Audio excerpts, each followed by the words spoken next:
గురువుగారి మేధస్సు అపారమైనది.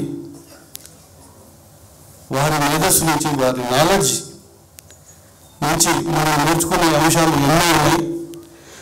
వారి దగ్గర నుంచి ఇప్పుడు మాట్లాడిన వాళ్ళంతా కూడా వారు కొంచెం కొంచెం విజ్ఞానం అందజేస్తే కొంచెం కొంచెం నేర్చుకొని మీ దగ్గరికి వచ్చి మాట్లాడారు. ఇప్పుడు వారి అపారమైన జ్ఞానాన్ని వినబోతున్నాం. దానికి ముందుగా వారికి స్వాగతం పలకడం నల్గొండ జిల్లా మన కర్తవ్యం. దీని తర్వాత కూడా సెకండ్ సెషన్ ఉంటుంది. దాంట్లో మరికొంతమంది రైతులకు వారి అనుభవాలను కూడా పంచుకోవడానికి తప్పకుండా అవకాశం ఉంటుంది. అయ్యా, ఈ నల్గొండ గడ్డ ఏదైతుందో భూమి కోసం, భక్తి కోసం, విముక్తి కోసం పోరాడినటువంటి జిల్లా ఈ నల్గొండ జిల్లా.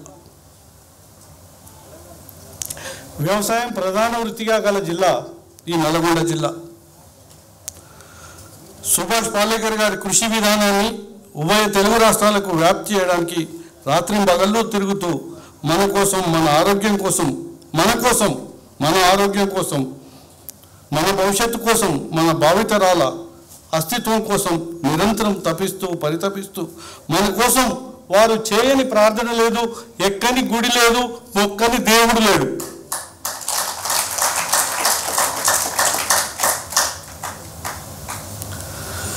ఏడుకొండల వాడికి నవారా బియ్యాన్ని, బహురూపీ బియ్యాన్ని రుచి చూపించి ఏడుకొండల వాడిని కొండ దిగేటట్టు చేసిన మహానుభావుడు వారు. స్వామివారి ఆరోగ్యం కోసం, మన ఆరోగ్యం బాగుండాలంటే మనం వినట్లేదు. అయ్యా, మీరు మందులు కొట్టకండి, మందులు వాడకండి, మీ ఆరోగ్యం పాడవుతుంది అంటే మనం వినే పరిస్థితి లేదు అని ఏడుకొండల వాడికి మొరపెట్టుకొని, అయ్యా, మీకు ఇచ్చే ఆహారమైన, మీ దగ్గర నుంచి తీసుకునే ప్రసాదమైన, స్వామివారి నుంచి మనం తీసుకునే ప్రసాదము మంచిదై ఉండాలి, ఆరోగ్యమైనదై ఉండాలి, అమృతమైనది ఉండాలి అని అలాంటి ప్రసాదం కోసం దేవుడికి నైవేద్యాన్ని నిత్యం అందించడానికి 365 రోజులు 365 వెరైటీల బియ్యాన్ని, దేశవాళీ బియ్యంతో చేసిన ప్రసాదాన్ని అందించడానికి చేస్తున్న కృషికి మనం ఏమిద్దాం?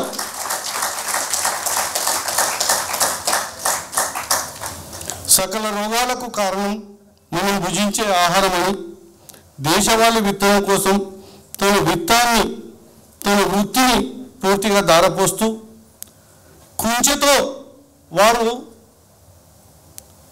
చిత్రకారుడు. మనలో చాలామందికి తెలియదు, విజయరామ్ గారు అంటే ఒక గొప్ప చిత్రకారుడు. కుంచెతోటి సమాజాన్ని మార్చలేనని పంచెగట్టుకొని ఊరూరా తన జ్ఞానాన్ని పంచుతూ ఒక మహర్షిలాగా, ఒక తత్వవేత్తలాగా మన దగ్గరికి వచ్చి మనం ఏమందామో, ఒక గౌతమ బుద్ధుడు అందామా లేకపోతే ఏమందామో మనమే నిర్ణయించుకోవాలి.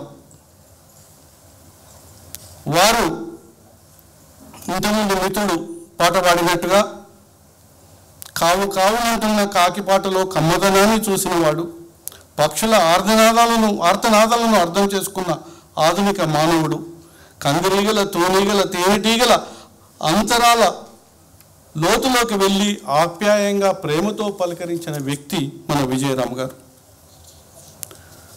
మిత్రుడు రమణారెడ్డి గారు మాట్లాడుతూ నీటి గుంటలు, నీటి సేద్యం గోనారెడ్డి గారు కూడా చెప్పడం జరిగింది. ఎండిపోతున్న బోరు బావులకు అపర భగీరథుల వాన నీటిని వడిసిపట్టే ఇంకుడు గొంతులను నిర్మించే రీతులను నేర్పించిన వాడు. నికాసైన, నిజాయితీ గల, సాధారణంగా కనిపించే అసాధారణ వ్యక్తిత్వం గల వ్యక్తి మన ముందు ఉన్నాడు. వారే విజయరామ్ గారు. వారిని ఒక 7-8 సంవత్సరాల క్రితమే నల్గొండ పట్టణంలో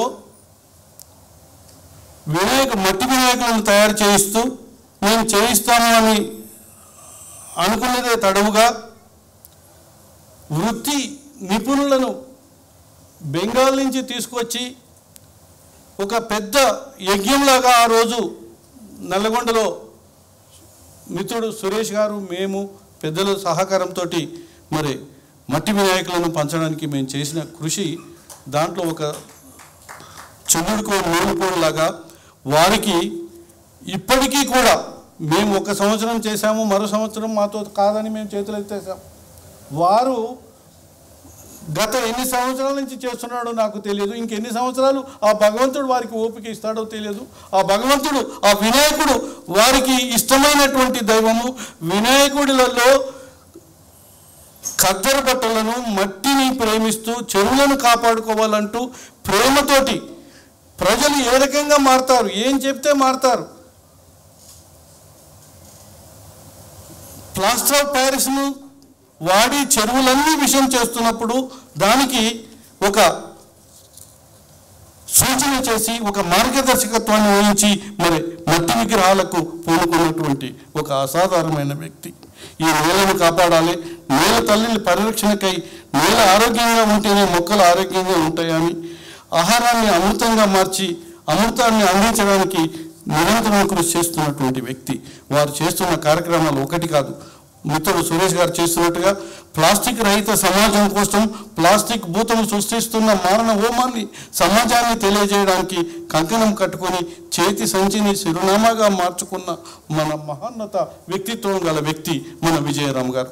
ఎక్కడ పోయినా చేయి సంచి, పక్కన చేతి సంచి, ఇప్పుడు కూడా మీరు చూస్తున్నారు కదా చేతి సంచి, వాటర్ బాటిల్ తప్పకుండా. సో వారొక విజ్ఞాని, నడుస్తున్న గ్రంథాలయం, సకల శాస్త్రాల సారాన్ని గ్రహించి సకల రోగాలకు వైద్యాన్ని ఇచ్చే గొప్ప వైద్యుడు. గౌరీశ్రీ మేడం గారు ఉన్నారు, డాక్టర్ గారు, క్షమించండి. సకల రోగాలకు వారి దగ్గర ఆహారమే ఆరోగ్యం అని చెప్తూ పిల్లలు పుట్టకపోతే ఏ బియ్యం తినాలి, లేకపోతే మరో గుండె జబ్బు ఉంటే ఏ బియ్యం తినాలి అన్నీ కూడా వారికి అది తలమానికం కొట్టిన పిండి. సో అలాంటి వైద్యశాస్త్రాన్ని మాకు అందిస్తున్నటువంటి మహోన్నతమైనటువంటి వ్యక్తి. మిత్రులారా, ఓపికకు మనమే ఆదర్శంగా ఉందాం. వారు చెప్పే అంశాలు ఓపికగా ఉందాం. మంచిగా గురుగారికి పదాభివందనాలతో వారిని మాట్లాడవలసిందిగా కోరుతున్నాను. Welcome you sir. once again,